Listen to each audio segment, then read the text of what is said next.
अस्सलाम वालेकुम दोस्तों, क्या हाल है? ठीक ठाक है? यूके सब खैरियत से होंगे। मैं हूं आपका दोस्त सलाउद्दीन शेख, आपके चैनल के साथ let's go with Salauddin Shaikh. जैसा कि आप जानते हैं, हमारे चैनल पे स्टूडेंट वीजा के मुतालिक ज्यादातर बात हो रही होती है या साथ ही साथ वीजा पॉलिसी के हवाले से बात हो रही होती है।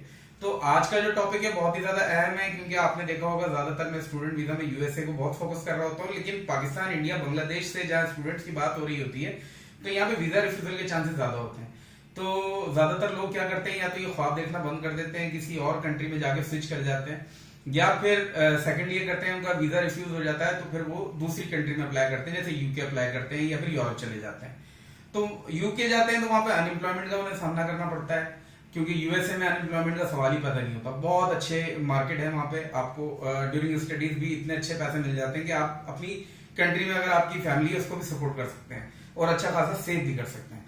लेकिन अगर आप यूरोप चले जाते हैं, यानी कि यूरोप में रोमानिया आ गया, बल्गारिया आ गया, इसके अलावा इटालियन आ गया, क्योंकि ज्यादातर जो हमारे स्टूडेंट हैं वो इटली जा रहे हैं पाकिस्तान से, लेकिन वहां जब पहुंचते हैं तो उनके ख्वाब चकनाचूर हो जाते हैं। वहां पे भी अनएम्प्लॉयमेंट का भंडार है, या ये समझ लें कि वहां पर अगर एम्प्लॉयमेंट में आपको पैसे मिलते भी है तो इतने ज्यादा नहीं मिलते कि आप उससे कोई पहाड़ बना सकें या फिर कोई घर की कोई सेटिंग कोई अच्छा अर्न कर सकें।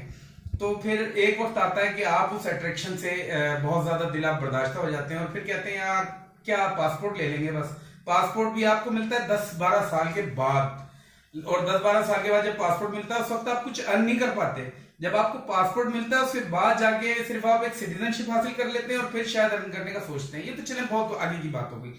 तो अगर आप किसी यूरोपियन कंट्री में मौजूद हैं, स्टडीज पे गए थे, अब आपको पता चल गया लैंग्वेज बैरियर भी आपको नजर आ रहा है और साथ ही साथ ये भी पता चल गया आपको कि आप कुछ अर्न नहीं कर पा रहे, अब आप परेशान है, क्या करना है। तो ऐसी सूरत में दोस्त मैं आपको एक ऑप्शन दे रहा हूं कि आप स्टूडेंट वीजा पे ही मैं आपको यूएसए ट्रांसफर करवा दूंगा इंशाल्लाह।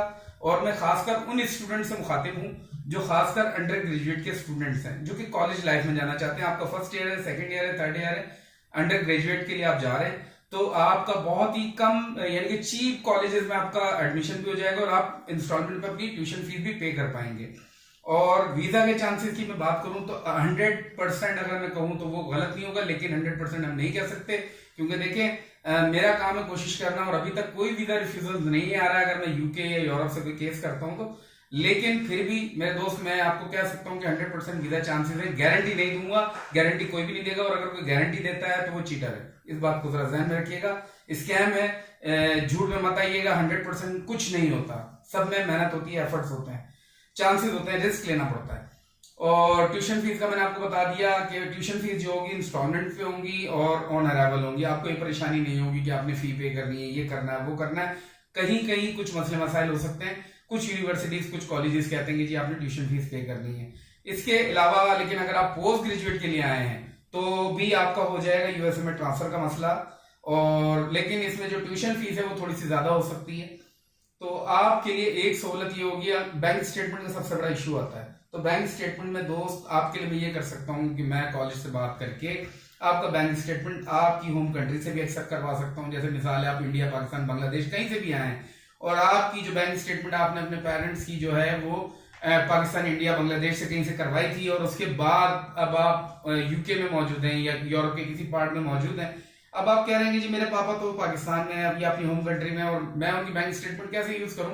तो जी नो प्रॉब्लम, एक डॉक्यूमेंट्स होता है जिसके साथ फिर हम आपकी जो बैंक स्टेटमेंट है उसको वैलिड करवा देते हैं। लेकिन अगर आप अपनी जहां पे कंट्री ऑफ रेजिडेंस, जहां पे आप स्टडीज कर रहे हैं, वहां की स्टेटमेंट अगर लगाना चाहते हैं तो वो भी फिजिबल है। तो दोस्तों अगर आप परेशान हैं लैंग्वेज बैरियर के हवाले से, आ गए हैं यूरोप के किसी भी पार्ट में, तो परेशान ना हो। आपको तमाम चीजें मैंने बता दी हैं, इंशाल्लाह आपका साथ भी दूंगा और अल्लाह ने मेरे चाहा तो आपका वीजा हो भी जाएगा। तो चलें, जो भी दोस्त हैं इस मामले में मेरी हेल्प चाहते हैं मुझसे रब्ता करें। मेरा व्हाट्सएप नंबर है 0300225446, 92 कंट्री कोड है मेरा। अगर आप +92 मिला के मेरा नंबर मिलाएंगे तो व्हाट्सएप पे आप मुझसे रब्ता कर सकते हैं। बहुत बहुत शुक्रिया। और साथ ही साथ सब्सक्रिप्शन के हवाले से भी आपसे रिक्वेस्ट करूंगा, और साथ ही साथ ये भी रिक्वेस्ट करूंगा कि अगर मेरी मालूमात आपको अच्छी लगती है या किसी और दोस्त की आप हेल्प करना चाहते हैं तो उसको मेरी वीडियो शेयर जरूर कर दिया करें कि फायदा होगा आपको। चलें, बहुत बहुत शुक्रिया, अल्लाह हाफिज।